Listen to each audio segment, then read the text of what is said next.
Cybersecurity Subcommittee today. You did an excellent job at the Army Cyber Center of Excellence on Fort Eisenhower, and it is great to see that the Army is cultivating and rewarding capable cyber operators and leaders like yourself. Your testimony on securing and defending the DoDN comes at a critical juncture for our nation's cybersecurity posture. Our military must maintain a ceaseless vigil against relentless attacks on our networks from sophisticated adversaries. This is not a theoretical battle. Cyber operators actively defend our networks against state and non-state actors 24/7, 365 days a year. The fundamentals of the cyber domain present a persistent challenge. Adversaries require only a single successful breach, while we must maintain perfect defensive integrity across all systems at all times. The Department has invested billions in active defense of the network that supports the entire DoD. Defense Information Systems Agency, or DISA, is the organization responsible for providing and running the Department's secure systems and networks. The organization responsible for protecting and securing the daily operations of those networks is an organization called the Joint Force Headquarters Department of Defense Information Network, or JFHQ DoDN, and Lieutenant General Stanton oversees both, and as such is one of the many individuals across the department that is dual-hatted. The DoDN has been around for 10 years, and the directive to elevate it to a sub-unified command represents a significant organizational milestone. Making it a sub-unified command allows it to be task-oriented underneath Cyber Command to focus on running and securing the DoD's networks and will further strengthen our defense. DISA and JFHQ DoDN use different tools to protect DoD networks, such as Thunderdome and the Zero Trust Security Program, both of which are being implemented very quickly. Today, we will hear about these two systems, which will be ready by 2027, along with other important network security programs. Despite progress in these security programs, the road ahead demands continued focus and urgency, from securing the operational technology in end-user devices and weapon systems to implementing artificial intelligence capabilities that can detect adversary activities before they approach our networks or hunt them down if they make it in. The technological imperatives are clear. We must develop and implement emerging technologies in innovative ways, securely and quickly. Our adversaries are rapidly innovating, and we must do the same. The threat of cyber attacks is not diminishing. It grows more sophisticated each day. When we examine the resources near-peer competitors like China are devoting to developing their cyber forces, the gravity of the threat becomes more stark. They are aggressively pursuing technology to enhance their effectiveness in cyberspace and continue to make significant investments in artificial intelligence to build more sophisticated capabilities. American technological superiority has historically been our asymmetric advantage, and we must maintain this in the cyber domain. We cannot permit a capability gap to develop in such an all-encompassing and important domain of warfare. The first proverbial shots to be fired will take place in this domain. Any attack in any other domain will be preceded by an attack on our vital cyber networks. While initiatives to develop capabilities such as exquisite AI-enabled cyber defense are underway, the timelines associated with delivery of these needed cybersecurity capabilities and environments are clearly too slow. Extended deployment schedules create operational risk that our forces have to mitigate through other means. Our adversaries operate on compressed timelines. Our response capabilities must match or exceed their tempo. Today, I look forward to understanding more of the notable achievements in securing and defending the DoDN. I am particularly interested in how DISA and JFHQ DoDN intend to accelerate delivery of these critical systems to enhance our defensive capabilities from the cell phone to the laptop to the enterprise network. This subcommittee stands ready to provide the support needed to guarantee these vital efforts succeed in protecting our nation's most critical networks. I'll now recognize my friend and colleague, the ranking member, Senator Rosen, for opening remarks. Senator Rosen. Well, thank you, Chairman Rounds, and I'd like to begin by welcoming our witness, General Stanton, and thanking him for joining us today to discuss the security and resilience of the Department of Defense Information Network, what we know as DODIN. So much easier to say DODIN, lots faster. This is a critical issue, not just for cybersecurity professionals, but for every person in uniform and for every single mission around the globe. We must rely on trusted, real-time access to information and communication. As the director of the Defense Information Systems Agency and the commander of the Joint Force Headquarters, DODIN, so we have JFHQ and DODIN, we're going to be an alphabet, lots of acronyms today. But General Stanton, we're so proud you oversee one of the largest, most complex, and most targeted networks in the world, one that supports the President, the Secretary of Defense, the Joint Chiefs of Staff, and our warfighters operating across the globe. That is no small task, sir. And I want to recognize the incredible scope of your mission and the personnel who support it. We are operating in an era of persistent threats, cyber threats, where our adversaries, they're probing, they're testing our systems every single day, seeking any opportunity, however small, to degrade our command and control, to disrupt our operations, or steal our most sensitive information. This makes defense of the DODIN a linchpin for our national security, for our national safety, our personal security. As a former systems analyst and computer programmer, I've seen how much the technological landscape has evolved since I began, and how deeply integrated digital infrastructure has become to our operations and, frankly, every single bit of our lives. But with that evolution comes an expanded attack surface. And as we integrate to more cloud-based services, AI tools, zero-trust architectures, we also face increasingly complex security challenges. In this hearing, I hope we can explore how DISA is managing that complexity, how you're building resilience into the system, how you're attracting and retaining cyber talent, and integrating innovation into what you do without compromising our operational security. I'm also particularly interested in how your team is implementing zero-trust principles across such a vast and, frankly, diverse enterprise, and what this subcommittee can do to support this critical effort. We know that the threats are evolving faster than ever, and that's not ever going to change, I don't think. So we must evolve our defenses to meet the ever-changing threat. So I look forward to today's discussion, to working with you, with Chairman Rounds, and our colleagues on both sides of the aisle to ensure the DODIN remains well protected, agile, and always mission ready. So thank you, Mr. Chairman. I yield back. Thank you. And Lieutenant General Stanton, you may begin if you have opening remarks. Your full statement will be in the record. Chairman Rounds, Ranking Member Rosen, thank you for your support and the privilege of representing the men and women of the Joint Force Headquarters Department of Defense Information Network and the Defense Information Systems Agency. I appreciate the opportunity to share our progress in designing, building, deploying, and defending the Department of Defense Information Network. It's a central resource and critical weapon system for meeting our nation's objectives, including defending the homeland, deterring China, and rebuilding our military. Our mission never rests. It's hard to imagine any aspect of planning, preparing, or executing modern warfighting that does not include data production, consumption, transport, or analysis.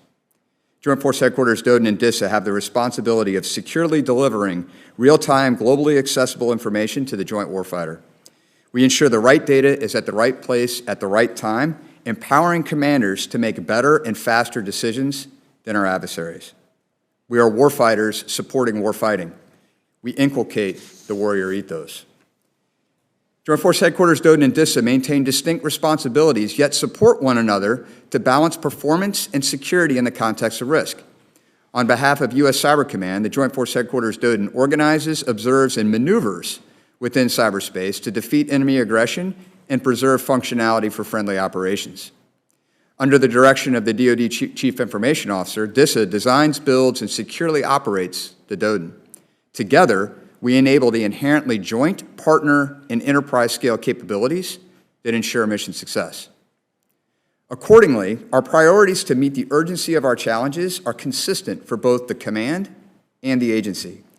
First, we are building collective readiness across the department and with our industry partners. Success in warfighting requires forces that are manned, organized, trained, and equipped to operate effectively at both the individual and collective levels. Cyber operations require combining skill sets such as host, network, and data analysis towards mutually supporting outcomes. Each must do his or her part with confidence and competence. Importantly, our headquarters must also confidently issue DoDN-wide orders, knowing that receiving organizations are ready to execute. The elevation of Joint Force Headquarters DoDN to a sub-unified command will significantly increase readiness by establishing a unified command structure that drives consistent training standards and readiness evaluations across all 45 organizations that own a portion of the DoDN battle space. Our second priority is campaigning. We are proactively planning and prioritizing to defeat cyber adversaries and to provide functionally relevant capability to warfighters at the time and place of need. Understanding cyberspace dependencies, the enemy's intent, the enemy's capabilities, and the potential for the enemy's capability to actually impact the mission provides focus for our defensive operations. We prioritize our limited resources against the most critical systems and preserve our freedom of action while imposing cost on the adversary. Just as fast as capabilities are in place, they require upgrades. Our third priority is therefore continuous modernization. We actively field emerging technologies and iterate within our development process. We design for extensibility with the understanding that technology and the operating environment will inevitably change. As we rebuild our military, we shape the information environment according to how we intend to use it. We ensure it is always ready to meet expeditionary warfighting requirements. Our final priority is to establish lethality. We impose cost on our enemies and provide decision advantage to our warfighters. Deterrence in the cyber domain includes raising the cost of attack beyond that which an adversary is willing or able to bear. Thinking beyond cyberspace, all battlefield operations are subject to the proliferation of data. We must transform it to enable lethal and oftentimes kinetic action. We are charged with sensing and transporting disparate data streams into a coherent and comprehensive picture that empowers decision makers at all levels. Securing our nation requires a robust, resilient, and well-defended cyber environment. I'm proud to represent the individuals serving Joint Force Headquarters DoDN and DISA who carry out this mission every day. With the continued support of this committee, our cyber forces will remain prepared to meet the challenges of today and the threats of tomorrow. Thank you, and I look forward to your questions. Lieutenant General Stanton, thank you. I'll begin, and we'll move back and forth in 5-minute rounds, and we'll do a couple of them, and then if we have other members join, they'll be welcome to come in as well. In April, the Zero Trust Portfolio Management Office announced a 2030 timeline for full implementation of Zero Trust across operational technology devices and a date of 2035 for weapons systems. Given the rapid evolution of threats targeting these systems, what interim security measures are being deployed to mitigate risks during this extended period? Senator, I appreciate your question. DISA has introduced Thunderdome, which is our implementation of Zero Trust. So we are able to look at individual systems, the individuals that are using those, make informed decisions about what resources they are able to access. We follow the Zero Trust principles. In fact, Thunderdome was recently assessed by a third party, meeting all 132 of the 132 Department of Defense standards and activities for Zero Trust. We have it in action already. We have implemented Zero Trust in coordination with Southcom. And in addition, we have it embedded into the evolution of what we refer to as DoDNet, the modern and secure infrastructure and architecture that DISA is providing. Since this is an open session, let's talk a little bit about Thunderdome. And can you give us a little bit of an indication here so that folks that are listening to it, and it sounds interesting, but just exactly how does it work? Yes, Senator. So we have a number of appliances and software products that are state-of-the-art provided by our commercial industry partners that we integrate into a coherent solution. We first check to see who individuals are in the environment. We also check the state and security of the device upon which they are operating. We put those two together to make sure that the user on the device are authorized to access resources. And then we have fine-grained controls that determine which resources they're able to access. So when you're doing this, and for the next couple of years, it really is a challenge for any defense system to actually modernize while still maintaining that operational capability. And what you've done is taken Thunderdome, and during this interim time period, you've integrated into the systems, and basically every single user, along with the platform that they're on, is checked before it's authorized entrance into the DODN. Accurate? Yes, Senator. Okay. And successful in terms of is it 100% successful? What's the probability of somebody getting around that, and what's the biggest risk to it? So another inherent principle to Zero Trust is to continuously evaluate the access to the resources. So it's not just getting into the DODN, but it's each time that you go to access resources, you're reevaluated. So the risk of someone gaining access, that exists. It will never be 100% secure. However, we check and validate every subsequent access, and if the enemy gained a foothold into the environment, now they can't operate without impunity, and we log everything to track what is happening in the environment. Kind of leads me into the next question, which is the September 2024 DODN Command Operational Framework introduced new requirements for reporting readiness through the department's readiness tool called the Defense Readiness Reporting System, or DARES-S. What specific cybersecurity metrics, what are the metrics for being, what are you capturing with that, and how do these metrics provide a more comprehensive view of the DODN operational readiness? Senator, readiness is my number one priority, and the question you're asking is exactly what we're driving towards. We have baseline metrics that assess the effectiveness of a cybersecurity service provider.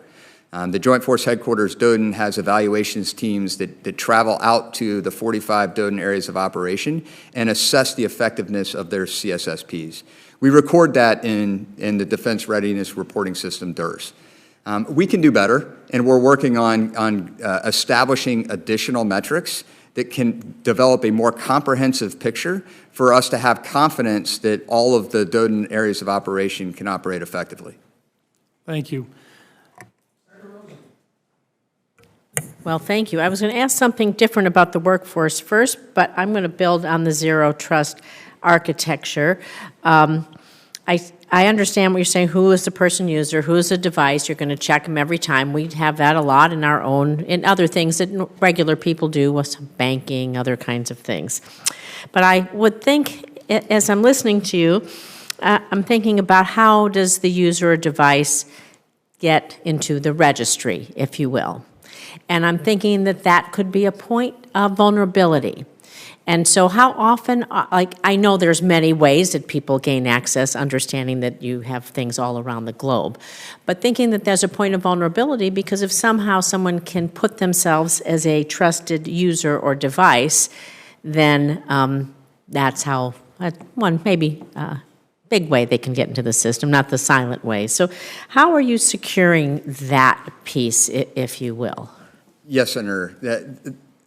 Enterprise Identity, Credentialing, and Access Management, or EICAM, as we refer to it, is a central component to the effective employment of a Zero Trust environment. Yes. So making sure that we know who you are and we have multiple different forms of validating your identity is an inherent principle. Additionally, once we issue a certificate that authenticates you into the environment, that certificate is time-bound and continuously checked. And we have measures by which we can revoke it. So in the event that we see something that is anomalous through our logging, we can revoke that certificate on the spot and deny further access into the environment. Thank you. That answers the question for me. And I guess the question we always ask, do you have the resources that you need now to continue to build out your zero trust architecture going forward as we're entering into the NDAA season, if you will? Thank you, Senator. There are two primary initiatives through which DISA is implementing zero trust. So DoDNet is our initiative to establish a modern and secure infrastructure for the defense agencies and field activities. They had independently run their networks previously. We're in the process of migrating them. As we do, we build in the Thunderdome Zero Trust model into that environment. Additionally, we're working with the multi-partner environment executive agent to incorporate Thunderdome into our implementation of the multi-partner environment, or MPE as we refer to it. We're not waiting. We're moving out aggressively. Very good. Well, this all leads to my first question that I was going to ask is about, well, it's kind of two-part. The impacts of recent civilian workforce cuts and DoDN's ability to conduct your assigned missions. But I think it's more than that, because sometimes the workforce cuts, we understand we want to streamline, do things better. We're going to do things better with computing for sure. But that can have an impact on both our future recruitment, retention, morale, which is key to maintaining our readiness and preparing for the future. We know we have these issues, particularly when the public sector can be very lucrative for folks who work in that. So if you would kind of speak of the snapshot of the impact of these cuts from deferred retirement, probationary employees, planned reductions in force, and how is this really going to impact you going forward? Thank you, Senator. First, I'd like to acknowledge that I personally have the utmost respect for anyone that has raised his or her right hand and sworn an oath to support and defend the Constitution of the United States, as do all of our civilian and uniformed service members that operate within the Joint Force Headquarters and within DISA. We will suffer about a 10% loss in terms of the numbers of individuals that are within the Defense Information Systems Agency. It's giving us an opportunity to ruthlessly realign and optimize how we are addressing what is an evolving mission. So things like the multi-partner environment and initiatives like DoDNet are driving our workforce to perform roles that they hadn't previously. And so we are doing a realignment, and we're going back to the department to ask for what we refer to as a surgical rehiring. We need to hire the right people back into the right positions. That's my point. To then lead us forward.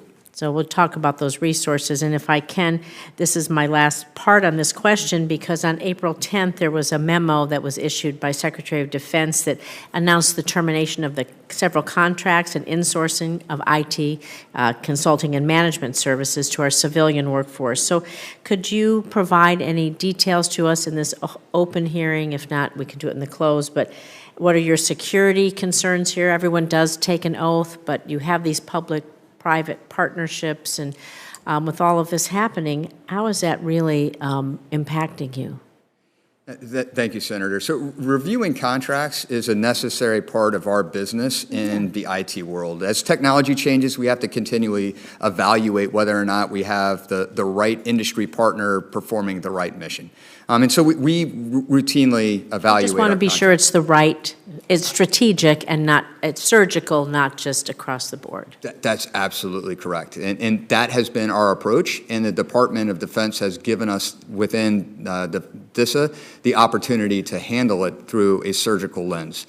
So our contracts are aligned to the highly technical IT and cybersecurity workforce. They're not consulting contracts. These are individuals that are putting hands on keyboard, that are running fiber optic cables, that are performing server maintenance in a global footprint.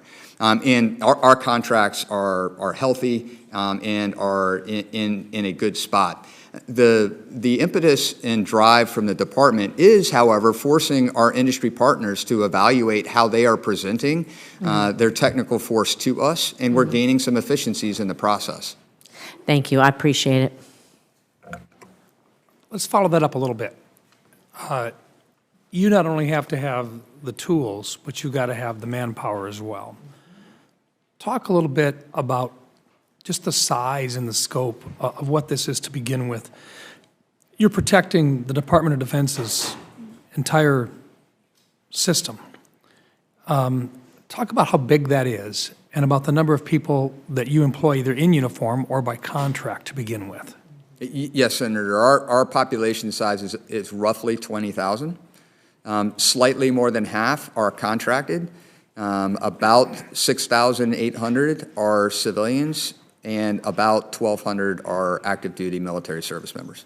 And then the pipeline for bringing in individuals, what types of professional backgrounds or what types of training are you looking for the majority of these individuals? Can you give us a sense for the folks that are out there that are looking at it, wondering whether or not some young man or young woman decided they want to be involved in this? Talk about what the qualifications are that you're looking for or that you can train for. Senator, I'll tell you that the first characteristic that we target in recruiting is inquisitiveness and the ability to innovate, someone that's going to be a lifelong learner that's going to adjust on the fly. The technology that we put in their hands today won't be that which they're using 2 years down the road. And so someone has to be willing to engage with and learn on their own so that they can incorporate new technology. I'm quite proud of our Scholarship for Service program that we have within DISA, where we actively recruit highly technical folks and help pay for the remaining 2 years of their tuition in order to bring them onto our team for 3 to 5 years. So you would actually, I'll just take an example. Dakota State University in Madison, South Dakota is known for their cybersecurity operations. You would actually look for someone who had an interest in coming to work, either in uniform or outside of uniform, bring them in and offer to pick up their costs of education basically for the 2 years with an agreement that they come to work for you. Is that what we're talking about? Yes, Senator, absolutely. So what type of an appetite do you have for young men and women who want to serve? How many are you talking? So in this past year, we brought 39 individuals into our Scholarship for Service program. Could you do 100?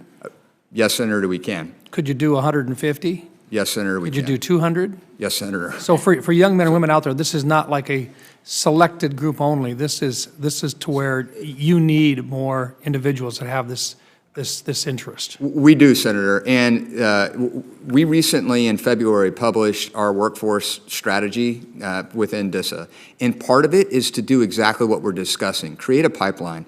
Not necessarily hire an individual and expect them to stay for 30 years and become a member of the senior executive service. Some will, and we need that, but many will stay on our team for 3 to 5 years, be enthused by being able to execute the mission, be in contact with the adversary, support our nation, and then they'll move on and do other things. So let's Let just me ask a question. Could you talk about, give a job description? You talk about people going into the phone lines, like phone hardware, software. Could you just, if we were talking to young folks when we go back home, give us a couple of actual job descriptions that you might get people, we're just sitting here chatting, if that's all right with you. I'd like to be able to tell some of those young folks. This is important because it's not just the type of a job description, but the types of tools they're going to be working with as well. Like, I was a software developer. Don't make me working with the tools to put the hardware in, but let me code away. And so there are different kinds of things. Maybe you might give us some insight. So when we talk to young people, which we do all the time, we might share with them the jobs that you are thinking about filling. Fantastic, Senator. We need data analysts. We need data engineers. We need data scientists. We need folks that understand routing and large-scale routing. So folks that know how to configure a router securely. We need folks that are also very willing to dive into newest cybersecurity tools and actually implement them. And when we establish a defense, our intent is to gain and maintain contact with the adversary. So folks that understand host analysis and network analysis from a cybersecurity perspective are at the top of our list as well. Fair to say that these young men and women that want to come and participate on this would have the opportunity to learn tools that enable or that are part of an artificial intelligence system or agent in terms of accelerating inquiries as to people trying to get into the systems. Would it be fair to also say that quantum is not far off with regards to what they would be working, the environment that they would be working in? Yes, Senator, I'll start with artificial intelligence. It's central to our way forward. It's central to our current operations, but absolutely central to the direction that we're headed. Quantum is a little bit further out, but as I said previously, as soon as quantum breaks and becomes a technology that's readily available, it will proliferate very rapidly. And so we need individuals that can adjust dynamically to the change in the technology. Thank you. Senator Rosen? I'm just going to build, we're just going to have a good time building on each other here. How are you leveraging the AI? We know that the quantum is a little ways away, but how are you leveraging the AI capabilities, particularly as you're modernizing, streamlining, and thinking about all of your architecture? So just to kind of build off each other a bit. Yes, Senator. So first I'll start with what I think would be obvious, large language models and chatbot capabilities across different classification levels. I have them on all of my machines currently, and I use them on a daily basis. So chatbot capabilities to help make the workforce more efficient. We're also using AI to help us model and understand our transport network. So if you think about undersea cables as an example, if one were to be cut based off of an anchor that was dragged across the ocean floor, can we do the what-if analysis to understand how much bandwidth we have left so that we can dynamically reallocate how we move data from one spot to the next? We're using AI in that context. We're also using it for network defense. Senator, to your point earlier, we need to be able to see the enemy's campaign and not just an incident or an event in isolation. And so being able to make correlations across very large data sets in real time is key to our success. We're using AI inside of our Thunderdome Zero Trust environment. So we log everything, and all of those logs from and then we learn from it. Absolutely, Senator. And then lastly, looking at the threat detection, again, from a campaign perspective, being able to zoom out and not just look at the incident that manifests in an alert from our cybersecurity system, but how do I trace that all the way back to the enemy's infrastructure that they used to gain access? And so you mentioned something that is going to be a little bit of a hot button coming forward, and I just want to know if you have any opinion on this. You said, what if a anchor cut an undersea cable, and how would you dynamically move things around? So we think about all this computing, and of course we can't do a lot of it without spectrum, right? And so do you have an opinion about spectrum in this regard? We know that there are other things that use the DoD spectrum. Our airplanes and our, all of our military, our tanks, airplanes, radar, and all of that. But do you have an opinion about spectrum? And of course, well, there is no dynamic spectrum sharing right now. We understand that. But if you would, you don't have to, but I know that's not why you're here, but I just know we're going to be talking about it a lot. Yes, Senator. So I think any discussion about spectrum has to be conducted through the lens of the military warfighting capability upon which that spectrum depends. Mm-hmm. So if we take what's colloquially known as the lower three bands as an example, that's where we maintain our station-keeping radars. And so a station-keeping radar is required to track objects that move at Mach 15. That's 15 miles per second. There's no room for error, and there's no room for ambiguity or disambiguation and latency associated with that analysis. So we need to be very, very clear that we understand what systems are operating within the portions of the spectrum, and then be incredibly confident that we can deconflict the military operations from however it might be used commercially. Thank you. I know as we move a little bit closer to the NDAA, this is going to be we can maybe dig deeper in the classified, but this is going to be an area for discussion, so you can give us any other input that you can't do in an open setting. Yes, ma'am. I think you were referring specifically to the 3.1 to 3.45 gigahertz portion. Yes, Senator. Yeah, which is, always seems to be under attack. Nonetheless, it's just the physics of it are such that it's the best place to have the radar and a lot of our other capabilities located today and fully utilized today. Let me go back to this just a little bit because I think the young men and women that are out there that are looking at this, some of them would love to have the uniform on. Some would say that maybe they don't want to have the uniform on, but they would still love to participate and to help their country. Can you talk a little bit about, okay, a young man, young woman come in, they want to participate in this, love the excitement of actually engaging with adversaries on a in the protection of our system. But at some stage of the game, industry is going to come, and industry is going to look at these folks and say, you realize how valuable you are. That happens on a regular basis now. Can you talk about how you can compete with industry that recognizes just how valuable these young, talented individuals are and what we can do to perhaps keep them with us for a little bit longer before they finally decide to head on out and join the business community? Yes, Senator. So first, in my experience and in my personal opinion, the mission is the most enticing characteristic that we have to offer young men and women, old men and women too. Being in the game and in contact with our adversaries in defense of the nation is exhilarating. It's challenging, but it is also motivating. So I think that there are a number of the folks that we bring in when they're young that will get that taste and stay with us. But I also think that we need to be willing to let folks go.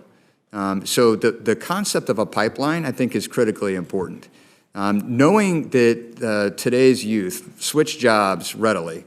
My daughter had her first job for a year, and she already has a new job. And she has a master's degree in nursing and is quite talented. But that's how our youth is switching jobs now. We have to be receptive of that concept, and we have to acknowledge that coming to work for us, gaining security clearances, gaining operational experience is going to make them better when they go to industry. When we partner with industry, we have to recognize that folks that learned how to fight defensively in cyberspace with us are now defending industry. I think that there's a positive aspect to that. Some subset of them will stay on our team, and we need to make sure that we develop them effectively. Do you have the resources to be able to compete enough to keep some of those top-level folks there today? Have we provided you with the authorizations and the funding to be able to do that, to make it worth their time to stay with the team? Senator, I believe that we do. Again, it's a combination.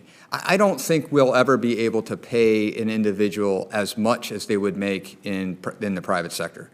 However, we can pay them enough, and we can give them the mission that is the reason why they stay. And for some of them, we're talking not just defensive operations, but offensive operations as well. Commercial sector doesn't give them the opportunity to reach out and touch someone. Whereas within the operations here, within cybercom, occasionally they have the opportunity to reach out and actually touch someone and make a difference. Fair enough? Gaining and maintaining contact with the enemy is central to the evolution of defensive cyber operations. Doctrinally, the United States military goes on the defense to posture for the offense. Why is cyberspace any different? It's not. Great. Senator Rosen? I'm going to build on this one because I speak from personal experience. Writing software, designing it, when you hit that enter key, boy, you're a bum or a hero. It is dynamic, it is exciting, it is challenging, you solve problems, and it is I speak a lot from personal experience on that. I understand the mission. We've talked a lot about, for folks in some of these very specific kinds of jobs where if you rotate out, sometimes people have to rotate in order to gain experience for their next promotions, you end up losing some of your skills if you don't keep them up all the time. We've talked about not rotating certain folks so they can maintain and grow in the cyber area. And I've also set up, because I did this for a living, something that I thought of, and others as well, a civilian cyber reserve. So there's a lot of jobs in cybersecurity that they could be engineering, they could be programming, linguistics. There's so many areas that you might be a professor. You might be someone who's a little bit older who wants to give back but doesn't want to quit their other jobs. So standing up a civilian cyber reserve so we could surge up or have people come to teach us. We have some pilot programs out there. And just wondering if you, I know it's kind of off the cuff, how you feel about this would allow for some of those folks that may leave to continue to stay engaged in a reserve component, if you will, like we do in other areas of our military. Yes, Senator. So first, just to nerd out for a second, I wrote my first computer program in 1985 in the basic programming language on an Apple IIc computer. So I'm a little bit ahead of you because I wrote my first programs on key punch cards in BASIC, okay? But I walked around campus like that. I absolutely share that thrill of when the compiler actually completes. When the compiler, it's true. It's real. It's real. Yes, Senator. But I think that retaining our talent through the reserves and keeping them engaged is critical to our success. And it also gives the opportunity for gaining different perspective that's incredibly valuable for the ultimate defense of the nation. As if someone operating, for instance, in the Joint Force Headquarters, Doden, leaves and goes to industry and works at a bank or works at an oil company, they're gaining a very different perspective that is certainly relevant to defense. And keeping them in the reserves allows them to bring that perspective and infuse it into our forces at the time of need. We must do that. Thank you. We want to give you a little bit of a break. We will be going into a closed session in the SCIF shortly, and we wanted to give you a little bit of a break. I've really appreciated your responses to these, and hopefully we're giving folks back home a little bit of a sense of just what you do and the opportunities that are out there for young men and women to come in to help us in this very challenging environment. And Senator Rosen, do you have anything else to add before we close out? No, we'll give you a break. And this is a topic I think both of us could talk about, all of us could talk about all day. There's so many important issues. So just appreciate, we'll look forward to what we can talk about in the closed session. Thank you, Mr. Chairman. Very good. And with that, this will conclude the open portion of today's Cybersecurity Subcommittee hearing. For the information of members who will not be joining us for the closed briefing, questions for the record will be due to the committee within 2 business days of the conclusion of this hearing. And with that, the open portion of the hearing will stand adjourned.